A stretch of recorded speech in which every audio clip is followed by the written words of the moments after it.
Hello, welcome to our presentation about Campylobacter jejuni by Grace Howard, Emily Grant, Bridget Colby, Noah Ronan, and Lily Morsey. C. jejuni is a microorganism that can be found in the gastrointestinal tract, making it an enteric bacterium. The morphology of C. jejuni is clusters of gram-negative spirillum bacilli. They can also be described as helical or a curved structure. Surprisingly, their morphology can alter in environments composed of high levels of oxygen into cocci or spherical shape. C. jejuni is oxidase positive and a microaerophilic bacterium, meaning it is a microorganism that needs low levels of oxygen to survive. It uses the oxygen for cellular respiration within the electron transport chain. Oxygen is processed in the cytochrome C complex to provide energy to the bacterium. It is also non-sporoforming and highly sensitive to acidic and cold environments. C. jejuni's ideal temperature for growth is 37 to 42 degrees Celsius, making it a mesophile. Because its ideal growth temperature is 37 to 42 degrees Celsius, it makes the human gastrointestinal tract a perfect environment for growth and infection. C. jejuni structure includes flagella, capsule, a peptidoglycan layer, a lipopolysaccharide layer, outer membrane proteins, and a type 4 secretion system, and different particles that can be released from the bacterium as protection. The flagella attached to a single or both polar ends allows for the bacterium to become motile. Its movement is described as helical in different directions related to chemotaxis receptors, or the environment around it. The peptidoglycan layer of the C. jejuni is thin and doesn't provide a lot of protection, whereas the LPS or lipopolysaccharide layer allows for immunostimulation from other host cells or host immune system. It can be described as a virulence factor because of the protection it provides to the microbe. Along with the LPS and peptidoglycan layer, C. jejuni is encapsulated by a CPS or a polysaccharide capsule. The capsule provides additional protection and is resistant to serums used against the bacterium. In the cell wall, outer membrane proteins and urease are embedded in. If tested, C. jejuni would be urease positive and contains urease to neutralize gastric acids and produce ammonia to harm the host. The outer membrane protein allows for adhesion to other host cells within the gastrointestinal tract. And lastly, the type 4 secretion system secretes effectors into the host cell to remodel the host structures. Pathogenesis of Campylobacter jejuni begins through digestion, either through undercooked food or contaminated water. Once it reaches the gastrointestinal tract, it begins to adhere to enterocytes. These are just the absorptive cells in your small intestine or your large intestine. Colonization also occurs at those enterocytes, and that usually results in disease or can result in asymptomatic colonies, which can lay dormant for how long? Symptoms are triggered by the release of the organism's toxins, and these are cytotoxins and enterotoxins. The enterotoxins just target the enterocytes, and the cytotoxins are what's usually going to cause the symptoms. Organisms are ultimately removed from the host through bowel movements.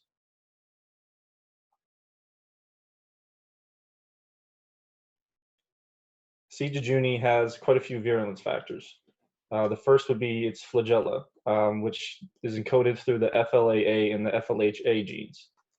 Those can help with the initial adhesion to the enterocytes. The next factor is the lipopolysaccharide layer, which can help with the organism's ability to adhere, and which will ultimately allow it to colonize. The enterotoxins and the cytotoxins will cause enteritis, which is just inflammation of the small intestine. It'll also cause disease and can sometimes help with adhesion. The CIAB gene encodes for a protein that helps with the overall invasiveness of the organism. And the S protein creates probably the most important virulence factor, which is its resistance to the bacteria killing serum of the host. And it just essentially lets them avoid antibodies and other things that are out to get it. The secretion of the toxins allows for ultimate invasion of the immune responses as the organism secretes the cytolethal distending toxin, which just disrupts cell cycles and helps it evade immune responses.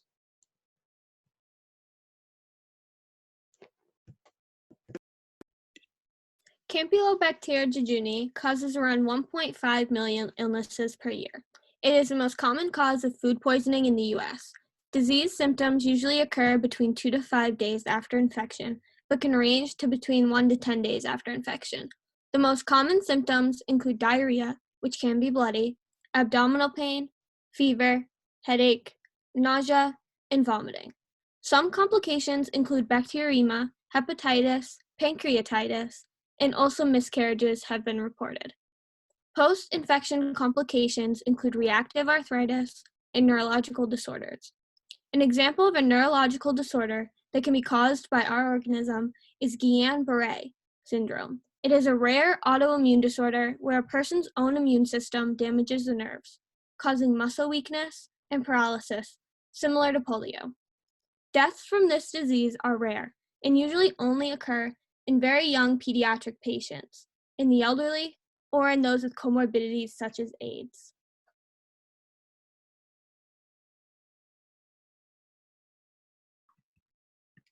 C. jejuni is often associated with cases of foodborne illnesses. When contracted, there has usually been contact with a domesticated pet or farm animal that is infected with the organism. Fecal matter of both humans and pets are also a concern. When there is a possibility of contact with fecal matter, you should always take precautions and wash your hands. Another possible route of infection is through contaminated water. Before drinking water that could be potentially contaminated, ensure that it is properly treated and proper precautions are taken. Infections are typically thought to be rooted in raw milk and cheeses, as well as meat sourced from cows and chickens. Milk is typically pasteurized, but as we have learned, there is no true way to remove all microorganisms from a liquid. Pasteurizing milk can remove microorganisms that have the potential to cause disease, which help limit the risk of foodborne illnesses.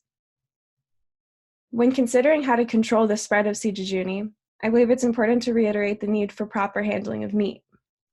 Proper handling of meat includes ensuring that you do not unintentionally spread bacteria to items that will not be cooked, such as lettuce and tomatoes. Along with handling, you can protect yourself and those you're cooking for by ensuring that the meat you're preparing is cooked to the recommended internal temperature. For example, with chicken, this is 165 degrees. So this slide shows a typical transmission of C. jejuni. At the top, you'll see greens. These greens will feed the animals that will be eventually the source of our store-bought meats and cheeses. These foods produced from these infected animals are able to infect humans who consume them, as well as the humans working with these animals. Along with the food produced, it is common that manure is used to fertilize plants. Produce grown with manure or fecal matter of infected cows then pose the threat of further infection to humans and the greens that will feed other farm animals. The following video provides a good summary on Campylobacter from food safety attorney Bill Marler.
In the incubation period to Salmonella and Shigella, about 2 to 4 days. Diarrhea, vomiting, fever, sometimes bloody diarrhea in Campylobacter. Campylobacter is found quite frequently in grocery store chicken.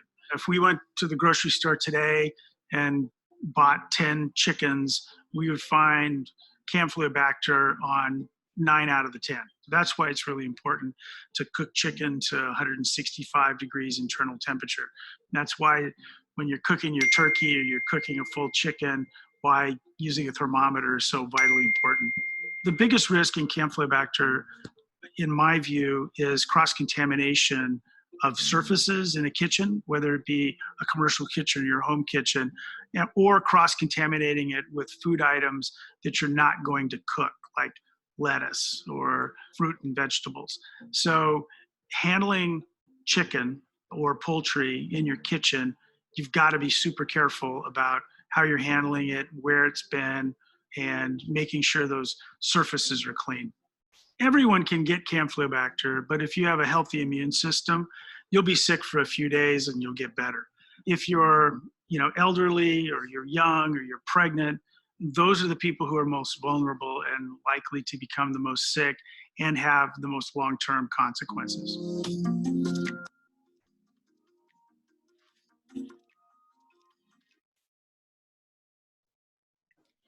So, to diagnose this bacteria, a doctor will first perform a general evaluation and observe the patient's blood pressure, heart rate, and temperature among more general examinations.